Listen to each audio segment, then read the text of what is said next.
Madame, Monsieur, bonjour. Merci de choisir Savane TV pour vous informer. À la une de cette édition, un lot d'équipements d'une valeur de 13 milliards de francs CFA remis au ministère de l'Agriculture pour renforcer l'ONBA et la Sonater pour développer les infrastructures hydro-agricoles. Les détails au début de ce journal. L'Union nationale de l'audiovisuel libre du Faso, UNALFA, lance l'initiative Voix des citoyens à Koudougou dans le Boulkiamdé à travers un séminaire d'immersion.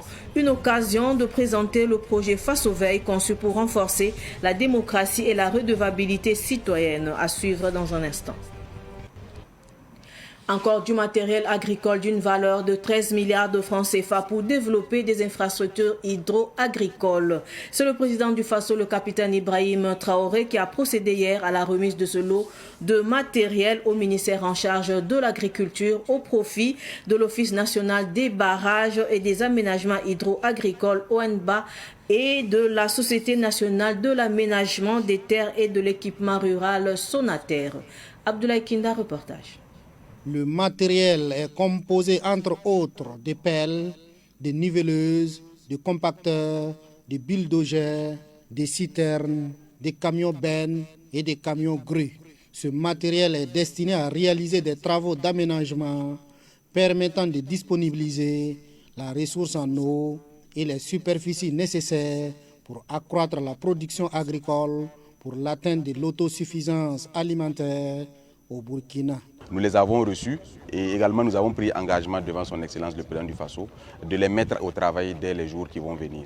Nous avons également reçu des instructions allant dans le sens d'utiliser ces engins à bon escient et de faire en sorte que ces engins puissent être un facteur supplémentaire de réussite de la mise en œuvre de l'initiative présidentielle pour la production agricole et également de l'offensive agro-pastorale 2023-2025 et qui sont en train d'être mis en œuvre dans notre pays et qui ont déjà donné des résultats, mais qui ont également décelé comme enjeu principal la question de la mobilisation d'eau pour faire en sorte d'accroître notre production sous maîtrise totale d'eau. Donc c'est donc avec beaucoup de fierté et beaucoup également d'honneur que nous avons reçu ces engins ce matin. Et bien sûr, nous allons les mettre à l'épreuve pour pouvoir donner satisfaction au peuple burkinabé. Le chef de l'État a pensé aux blessés de guerre en disponibilisant des hôpitaux mobiles. L'objectif est de permettre à l'équipe de santé d'être plus proche des hommes en opération, de faire des prises en charge pour leur permettre d'avoir le moral au top. Là, il s'agit d'un hôpital mobile de campagne. C'est un hôpital qui est conçu pour être déployé normalement au plus près des troupes en opération, dans les zones les plus sûres, pour pouvoir mener des interventions et mener une prise en charge immédiate avant maintenant d'être évacué plus tard vers le niveau central. Il y a d'abord le véhicule imagerie. Et le véhicule imagerie, il permet de faire tout le diagnostic. Et le diagnostic en passant par le scanner, par la radiographie et par le laboratoire. Le deuxième véhicule, qui est un véhicule salle opératoire, qui est aménagé pour pouvoir faire des opérations chirurgicales à l'intérieur. Et il permet de faire la stérilisation et il est équipé aussi d'un frigo banque de sang et il sert également dans les grandes manifestations d'envergure nationale. C'est bien que cet hôpital soit déployé en mesure de prendre en charge immédiatement des blessés qui pourraient survenir au cours des manifestations. L'autre avantage, c'est que le scanner est de 32 barrettes, ce qui permet, ça donne l'autorité au gouvernement de pouvoir, par exemple, soutenir un hôpital dont le scanner est en panne. Le véhicule peut se déplacer n'importe où, rejoindre l'hôpital ou le CHR, aller stationner là-bas pendant quelques jours ou quelques semaines, les aider à faire les examens de scanner jusqu'à ce que leur scanner soit réparé et il peut replier à tout moment. Le matériel agricole a coûté à l'État 13 milliards de francs CFA. Tout autre sujet à présent, la 18e promotion de l'Institut privé supérieur de santé Sainte-Edwige a prêté serment hier matin. Près de 400 agents de santé en fin de formation ont reçu leur attestation de fin de formation. Le compte rendu de Germaine Faram. Devant cette assemblée et devant le genre humain, jures-tu d'utiliser les connaissances pour soulager la souffrance humaine, sans considération de l'appartenance raciale, nationale, ni des convictions politiques ou religieuses de tous ceux qui te seront confiés.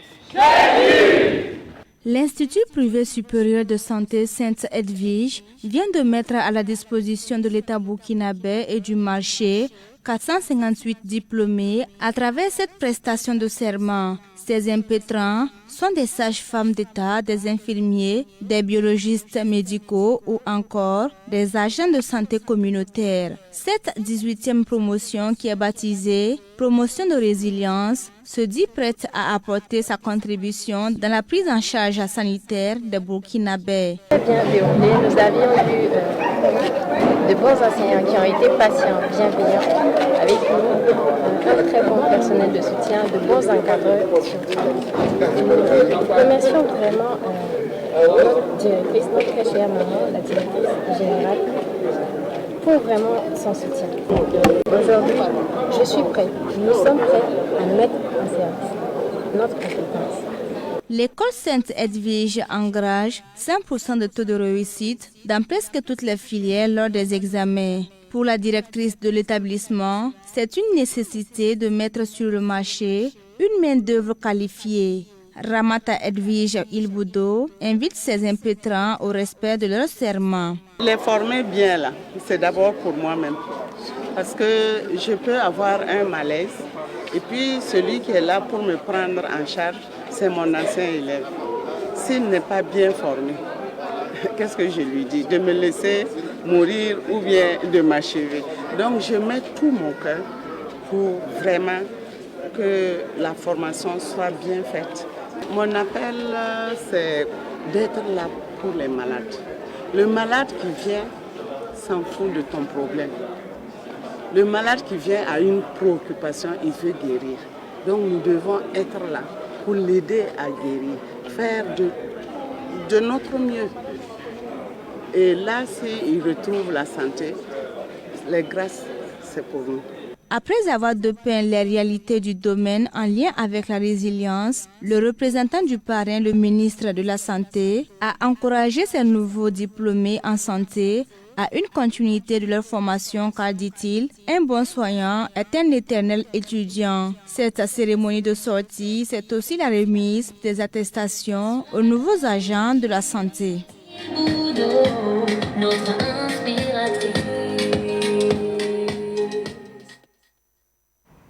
Allons à la découverte de Justine Sawadogo. Justine Sawadogo est promotrice de Ilo Couscous dans l'arrondissement 7 de Ouagadougou. Elle transforme le haricot en couscous, un portrait réalisé par Madinatou Edraogo. Ma culture, c'est mes richesses. Bienvenue chez moi. Oh, bienvenue chez moi.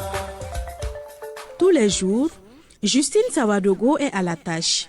Quand elle ne s'affaire pas à la transformation de son haricot en couscous dans le quartier Sonré où elle habite, elle fait le tour de la ville pour assurer personnellement les tâches marketing de son produit Ido Couscous. Cette originalité, Justine Sawadogo la perpétue depuis 2003. Le couscous, l'idée est venue moi-même. Parce que je me suis dit, c'est depuis 2003, je dis, je dis pourquoi l'haricot, nous on va se limiter à manger et puis le gouré. C'est à partir de là, j'ai commencé à le chercher, à chercher. Une de ma camarade même, elle m'appelait folle d'haricot. Quand elle vient me trouver, elle dit que la folle a commencé encore. C'est depuis que tu es né là. Tu as déjà trouvé, entendu qu'on a fait l'haricot, transformé l'haricot en autre chose. Si ce n'est pas samsa, gouré et puis préparer. Et je dis, mais moi, je vais trouver gain de cours dans ça. C'est de là, j'ai traîné. À chaque fois, je suis là. Et par fini, j'ai obtenu un produit. La transformation du haricot en couscous prend seulement 24 heures. Sa cuisson est rapide. 15 minutes suffisent pour obtenir un produit prêt à consommer. Je trie l'haricot, les mauvais. Après, je fais enlever le son, j'étale. Je fais enlever le son, je lave et puis je passe au moulin. Maintenant, je reviens, j'enlève les grumeaux. Ici, j'enlève les grumeaux, je fais passer à la vapeur. Une première fois, une deuxième fois. La deuxième fois, j'ajoute un peu d'eau et si la deuxième fois c'est cuit, je fais chisser et je conditionne maintenant. Le ido couscous, tu le verses dans un plat. Si tu ajoutes, et puis tu ajoutes un peu, par exemple si c'est demi, tu ajoutes 1 litre d'eau. Tu mélanges. Si l'eau là est chaude, ça mouille vite. Mais si l'eau là est fraîche, ça prend un peu de temps. Et après, tu vois si c'est bien mou, tu passes à la vapeur. De la vapeur, tu le retires. Et puis tu peux ajouter l'huile, ou bien du beurre, ou bien sel, magie, tout ce que tu veux. C'est prêt à consommer. Dame Sawadogo a ciblé une clientèle bien informée qui apprécie le produit. Comme c'est un nouveau produit, bon, et puis ils n'ont jamais vu ça. Quand je parle, les gens disent que oh, que bien à transformer comme ça, que ça c'est du n'ai jamais vu. Donc il y a d'autres qui disent non, que s'il prend, il y aura des ballonnements. Je dis non, ça ne ballonne pas. Mais une fois que tu prends, tu trouves que ça ne ballonne pas, c'est là maintenant, tu commences à m'appeler pour me dire que ah, vraiment, ton produit là, vraiment c'est un bon aliment. Ah, mes clients cibles, bon, je peux dire que mes voisines sont mes clients cibles. Ils commandent. Il y a d'autres, s'ils ont des manifestations comme des cérémonies, comme ça, il y a d'autres qui viennent me demander quelques sachets. Ah, les alimentations aussi, il y a d'autres alimentations aussi qui prennent. Dans les services, je passe, ils prennent. Consciente de l'importance de la transmission de sa recette de couscous de haricots, Justine Sawadogo forme la relève. J'ai 2 femmes que j'ai formées. Une c'est Bouddha Christine, plus mes filles là. Voilà. La femme qui vient m'aider là, elle est vers là. Bouddha Christine. Voilà. Elle aussi une femme mariée. Voilà. Donc je sais que même si je ne suis pas là, elle peut prendre le relais. Voilà. Et d'ailleurs, même on fait panancer. Si j'ai une grande commande, je la fais venir. On fait ensemble. Si elle aussi, elle a commande, elle vient me dire, et puis je paye l'haricot là, puis on fait. Si l'argent vient, on se partage. Justine Sawadogo a participé à la Semaine nationale de la culture SNC en 2020 et 2023, ainsi qu'à des festivals qui lui ont rapporté 3 prix.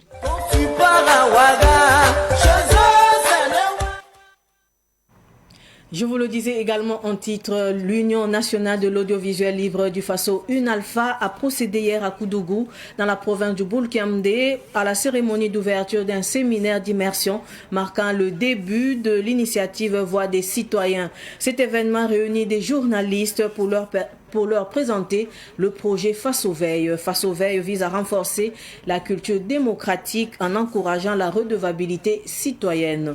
Notre reporter Cynthia Zungrana était sur place. C'est dans la ville de Koudougou, région du centre-ouest, que l'Union nationale de l'audiovisuel libre du Faso, UNALFA, lance son initiative La Voix des citoyens lors d'un séminaire d'immersion réunissant des hommes et femmes de médias. L'objectif est de leur présenter le projet Faso Veille, une initiative soutenue par l'Union européenne et la coopération suisse visant à renforcer la culture démocratique au Burkina Faso.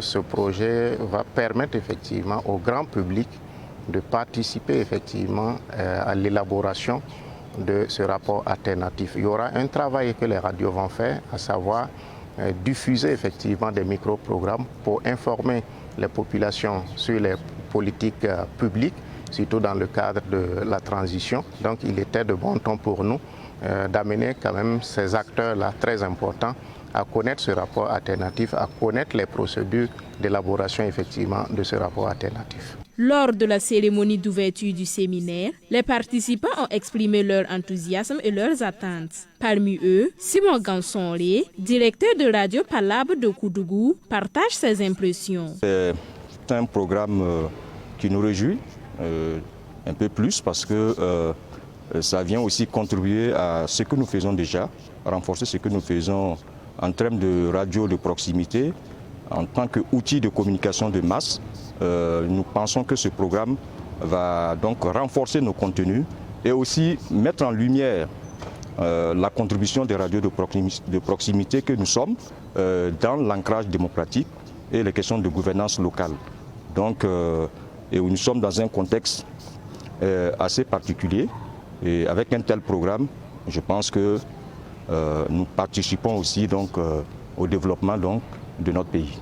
Le projet Faso Veille, acronyme de faciliter la redevabilité et la veille citoyenne avec la société civile, dure 4 ans avec un budget de plus de 5 milliards de francs CFA. Il est mis en œuvre par le laboratoire Citoyenneté et la Fondation Hirondelle. Actualité sportive de cette édition, la Fédération nationale burkinabé de jeux d'échecs a dégagé le week-end dernier ses champions par équipe et en individuel. C'était au cours de son deuxième championnat tenu à Ouagadougou. Ruben Wilson Kodjo nous en parle. 25 participants venus de Bobo-Dioulasso, de Koudougou et de Ouagadougou ont pris part à ce championnat national de jeux d'échecs. Durant 48 heures de compétition, Ouagadougou arrache le titre de champion national par équipe et le président de la dite fédération est le champion national en individuel. On peut dire que le jeu d'échecs se développe au Burkina. Nous avons commencé à jouer régulièrement dans les quartiers. Par exemple, nous avons fait un pacte avec les joueurs de dames et nous partageons 2 clubs avec eux. Le club Rosenbourg en zone 1 et le club ADC à Gonguin. Donc ça c'est bien pour la partie territoriale. Après, on joue toujours chez Simon. Les sponsors que nous avons pour les championnats d'échecs sont des joueurs d'échecs. Des activités qui se déroulent sur fonds propres de la Fédération burkinabé des jeux d'échecs. Nous n'avons pas de subvention, nous n'avons rien eu du gouvernement, donc bon, on continue, on insiste, on fait des activités, on essaye de mériter, mais pour l'instant on n'a pas eu la chance. Alors j'espère qu'on pourra mériter quelque chose parce qu'il y a plein de dépenses et il y a plein d'événements auxquels on devrait participer, comme par exemple il y a le 31 mars, le zonal qui se commence à Lagos. Moi j'aimerais bien envoyer des joueurs, mais le voyage est cher. Bon, si les joueurs me disent non, nous on n'a pas les moyens. Bon, on n'a pas les moyens, les sponsors donnent l'argent, mais on organise les compétitions. Là, il faut payer les médailles, il faut payer la coupe, il faut payer les prix. Il faut payer le voyage des gens qui sont venus de Bobo et de Koudougou ici. Bon, c'est une série de dépenses. Malgré ces difficultés, les promoteurs de jeux d'échecs ne baissent pas pour autant les bras. Plusieurs activités sont en vue. On a commencé à mettre des formateurs de jeux d'échecs dans les écoles. Alors, on a commencé par les écoles privées. On attend une lettre du ministère pour débloquer, pour aller pouvoir voir les écoles publiques. On met un formateur dans les écoles et on essaie de faire des clubs d'échecs et des classes d'échecs dans les écoles et on leur donne du matériel aux écoles. Et on pense qu'on aura suffisamment d'écoles pour faire un tournoi de Ouagadougou au mois d'avril-mai. Alors on aura notre premier tournoi des écoles de Ouagadougou, ça ne s'est jamais fait avant et ça sera le premier. Mais si on avait de l'argent, eh bien on pourrait aussi prétendre aller au tournoi des écoles africains parce qu'il y en a un chaque année. Bon, l'année dernière, c'était à Johannesburg. Si on n'a pas de subvention, on ne voit pas comment on va envoyer des enfants à Johannesburg. Notons que nous avons 7 clubs de jeux d'échecs à Ouagadougou, contre 1 à Bobo-Dioulasso et 1 à Koudougou. Parlons de la réélection de Patrice Motsepe à la tête de la CAF avant de clore cette édition d'information. Seul candidat en lice pour la présidence de la Confédération africaine de football CAF, l'homme d'affaires sud-africain Patrice Motsepe est réélu par acclamation. Il est réélu au cours de la 14e Assemblée générale extraordinaire de la CAF tenue aujourd'hui au Caire en Égypte. Son second mandat court jusqu'en 2029. Rappelons qu'il est président de la CAF depuis 2021. Ainsi s'achève cette édition d'information. Merci de rester fidèle au programme de Savane TV. Au revoir.